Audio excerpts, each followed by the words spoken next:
Welcome back to another technical video. Today, I'll be going through your question, answering it, and hopefully finding that solution you're looking for. Guys, remember to stay just a little bit crazy, just like me, and hopefully you work through to that resolution. Now, let's continue on.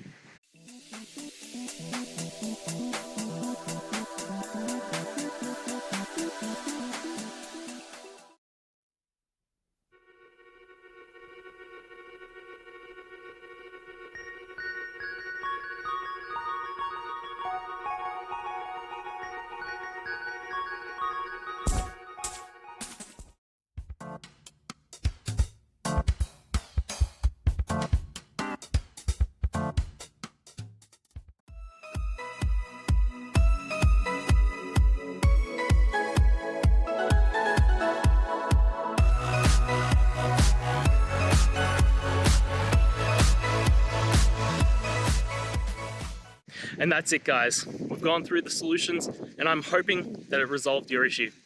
If it did, please hit the subscribe button. I'd really appreciate it. And until next time, I hope you have a good one. Cheers.